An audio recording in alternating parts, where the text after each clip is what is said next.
ఎడారిలో సెలయేర్లు. సెప్టెంబర్ 6వ తారీఖు. నీవు నిలిచియుందువు.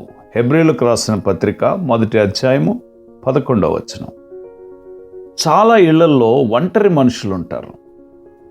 సాయంత్రం వేళల్లో మసకబారుతున్న ప్రకృతిలో ఉబికి వచ్చే కన్నీళ్లను అదుపు చేయలేని వాళ్ళుంటారు.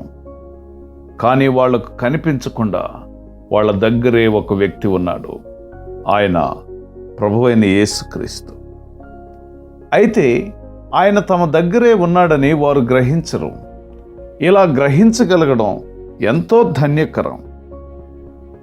కొందరు తమ తమ మనోభావాలను బట్టి ఈ గ్రహింపును పొందుతూ ఉంటారు.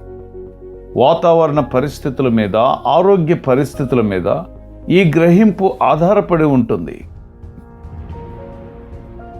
వర్షం, పొగమంచు, నిద్ర పట్టకపోవడం, ఏదైనా బాధ, చింత వేధించడం, ఇలాంటివన్నీ మనిషి మనోభావాలను మార్చివేస్తాయి.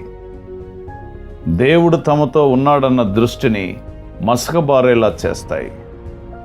అయితే గ్రహించడం కంటే ఉత్తమమైనది మరొకటి ఉంది.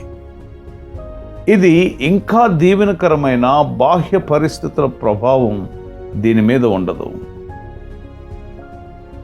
ఏమాత్రం ఉండదు. ఇది కలకాలం మారకుండా నిలిచి ఉంటుంది. ఇదేమిటంటే అదృశ్యమైన సన్నిధిని గుర్తుపట్టడం. ఇది ఆశ్చర్యకరమైనది, సేద తీర్చేది, ఆదరించేది, ప్రోత్సాహాన్నిచ్చేది. ఆయన సన్నిధిని గుర్తుపట్టండి.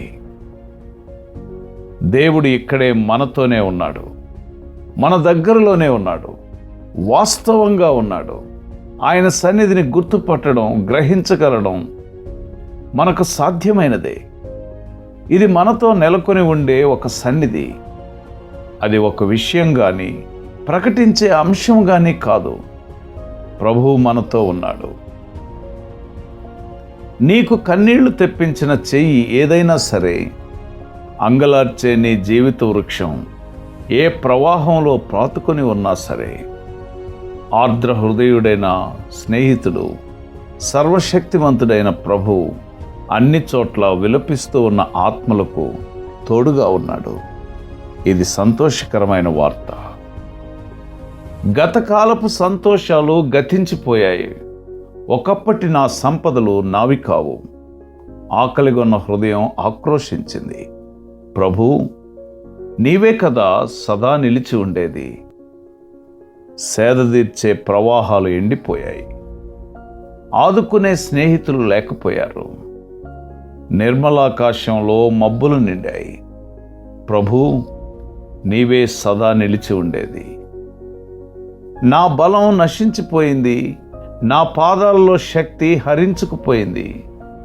ఆదరణ లేని ఈ రోజుల్లో నీవు ఎప్పుడూ నా ప్రక్కనే నిలిచి ఉంటే నేనెందుకు నిట్టూర్చాలి? జీవన గమనంలో ఎవరు నన్ను వదిలినా, స్నేహాలు, సుఖ సంతోషాలు అన్నీ పోయినా దుఃఖం నన్నంటదు. నా పాటలు ఆగిపోవు. ప్రభూ, నీవు నాతోనే ఎప్పుడూ ఉంటావు. ప్రియ స్నేహితుడా,